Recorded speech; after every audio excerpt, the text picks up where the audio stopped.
자, 오늘 해볼 이야기는 간접묘사와 직접묘사를 통해 보는 시장의 변화입니다. 이제 어떤 거냐? 뭐 간접묘사 다 아실 거예요. 간접묘사 예를 들어 뭐 나비계곡에 얼굴이 붉게 달아오르며 막 몸을 약간 발끝을 움지락 거리기 시작했다. 예. 그런 말 하지 마! 잠깐만! 내가 생각하면 너무 X같아! 진짜! 잠깐만! 진짜! 약간 기분이 나빠졌어! 자. 칸타렐라. 우리 제 아내죠. 제 아내죠. 칸타렐라로 바꾸도록 하겠습니다.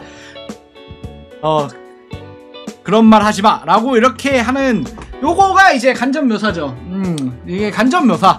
이게 실제로 이 사람의 감정에 대해서 직접적인 묘사 없이 이제 약간 짐작을 하게 해주는 거죠. 얼굴이 달아오르면서 약간 발끝을 움직이면서 약간 몸을 베베꾸면서 이제 요런 대사를 통해서 이 사람의 감정을 간접적으로 추측할 수 있도록 하는 것. 자, 요거고 직접 묘사는 이거야. 칸타렐라는 부끄럽다는 듯 얼굴을 붉혔다. 그러니까 실제 감정에 대한 게 이제 직접적으로 문장에 나타나면은 얘가 부끄럽다고 하는 걸 해주려는 거잖아요. 부끄럽다고 이제 말을 해주는 거니까. 이것보다는 이거다. 얼굴을 붉히며 부끄러워했다. 요게 좀 더 정확한 예시문이겠네요. 이러면서 이제 요렇게 되면은 이 사람의 감정 같은 거를 실제로 느끼고 있는 그 캐릭터의 감정 같은 걸 작가가 진짜 알려주는 거죠. 자, 요런 건데 아까부터 얘기하지 마요. 나도 상상했잖아. 나도 상상했잖아. 어쨌든 자, 그런 얘기 그만하고, 자, 이제 해서 이런 식으로 이거가 이제 직접 묘사의 경우인데, 우리가 예전에는 간접 묘사를 많이 썼습니다.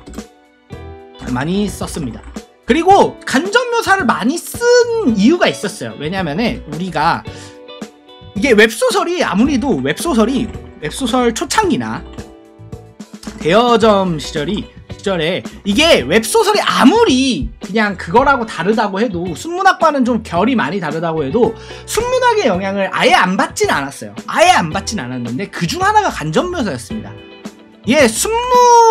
순문학에서는요 직접 묘사가 거의 금기시돼 있어요. 이게 저도 예전에 순문학 한참 동아리 들고 거기서 배울 때는, 순문학에서는 직접 묘사, 그러니까 이 감정을, 이 인물의 감정을 작가가 직접 명시하는 것에 대해서 엄청 약간 안 좋게 봤어요. 그러다 보니까 이거의 영향이 어느 정도는 저는 남아 있어서 간접 묘사를 많이 썼었거든요. 많이 썼었다. 그러다가 이제 바뀌고 있어요. 이제 확실히 바뀌고 있다는 걸 많이 느낍니다. 요즘 들어서는 확실히 직접 묘사의 비중이 늘어났다. 그러니까 점점 바뀌고 있는 거예요. 근데 이게 독자들한테도 훨씬 더 이제 직관적인 거죠. 이게 뭐냐면 상상의 여지를 두지 않는 대신에 명확한 그 해답을 알려주죠. 인물의 감정에 대해. 다만 요거에 대해서는 이제 좀, 그러니까 좋고 나쁘고를 떠난 문제예요. 이제 뭐가 좋은가? 뭐가 더 좋은가? 이거는 솔직히 뭐 의미가 있나? 그걸 따질 시간에 글이나 한 편 더 쓰십시오, 선생님. 이거는 뭐가 더 좋은가를 따질 문제는 아니에요. 다만 직접 묘사를 쓰는 비율이 많아졌다. 이거는 팩트입니다. 이거는 사실이에요. 진짜 일어나고 있는 지금 현상에 대해서 말하는 건데, 어쨌든 이거는 직접 묘사 비율이 많아지는데 단점이 있긴 합니다. 이게 단점, 이거가 제가 좀 우려하는 단점이 있긴 해요. 이게 뭐냐면 소설로서의 재미가 사실 많이 떨어지는 편이에요. 그러니까 직접 묘사의 가장 큰 단점이 왜 순문학에서는 이거를 되게 금기시했었냐, 이 이유가 소설로서의 재미가, 이 상상의 재미가 좀 어쩔 수 없지만 좀 떨어지는 편이에요. 이거는 다만 이제 독자들의 니즈가 바뀌는데, 그런데 독자들의 니즈가 바뀌고 있고, 그게 더 알맞다면 이 감정을 상상하는 재미보다 그냥 명확하게 그려지는 상상 속에서 느껴지는 대리만족을 위주로 해야 한다. 가 저는 정답이라고 생각합니다. 결국에는 이 시장은 작가가 만들어가는 게 아니라 독자, 소비자들이 만들어가는 시장이기 때문에 소비자들의 니즈가 바뀌고 있고, 그걸 원한다면 당연히 이제 이쪽으로 가는 게 맞겠죠. 그렇기 때문에 요즘에는 그냥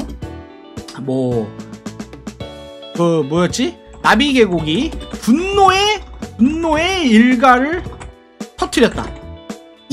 이거랑 이게 A라는 문장이라고 칩시다. 1번 요게 직접 묘사고요. 2번은 나비계곡이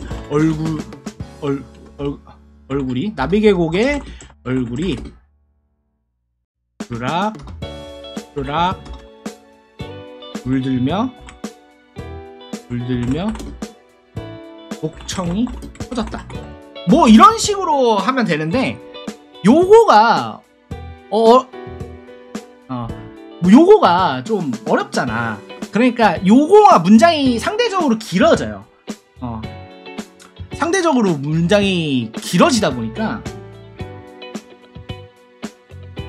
요것 때문에 어쨌든 요쪽으로 가는 비중이, 그러니까 문장을 좀 짧게 쓰는 게 편인데, 저는 개인적으로 어떻게 쓰냐, 나비계곡의 경우는 이게 일반적으로는 직접 묘사를 많이 씁니다. 묘사를 많이 쓰지만 하이라이트 씬이나 내가 좀 감성을 좀 내고 싶다 이러면은 직접 묘사를 안 써요. 약간 이런 식으로 좀 많이 써요. 야, 이거죠. 이게 간접 묘사의 대표적인 예인데, 제가 이제 썼던 간접 묘사 중에서 가장 제가 괜찮게 썼다고 생각했던 거였거든요. 그게 뭐였냐면, 나회아에서 이제 나왔던 묘사였는데, 이제 죽어가면서 흘린 눈물이 이제 바닥에 떨어졌고 거기에 이제 약간 웃음꽃이 피었다? 이런 식으로 이렇게 하면서 이제 자기가 얘가 죽어가는 사람이 만족스럽게 웃는 게 아니라 이 흘린 눈망울이 활짝 핀 꽃에 떨어지는 걸로 이거를 간접적으로 묘사를 한 거거든. 여튼 요런 거를 좀 썼다거나, 아니면은 뭐 이제 뭐 밤하늘에 이게 뭐 별이 빛난다거나 뭐 이런 것들 많죠. 예, 주로 배경에 비유하는 게 많은데, 하여튼 이런 식으로 간접적인 묘사를 통해서 보는 것들도 많습니다.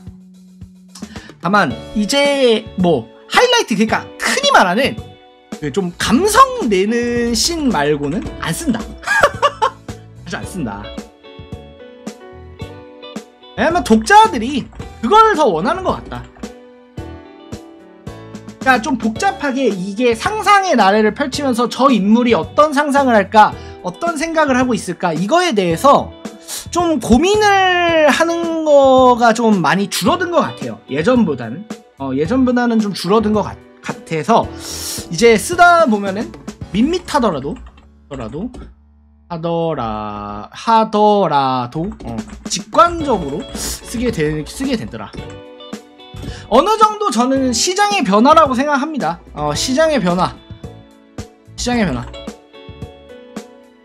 어쨌든 이게 점점 문장이 짧아지고 있고요. 문장이 점차 짧아지고 있고, 점점 상상의 여지보다는 이제 직관적으로 이제 명확하게 그려지는 이 그림들 그걸 더 선호하고 있고 여기서 얻어지는 좀 명확한 감정, 대리만족 요거에 대해서 좀 더 시장의 니즈가 바뀌고 있다고 생각을 해요. 다만 이제 이게 좋고 나쁜지는 솔직히 뭐 몰라요. 모르고 그리고 뭐가 옳은지도 모르겠습니다. 다만 이렇게 바뀌고 있고 우리들은 여기에 대해서는 좀 더 고려를 해보고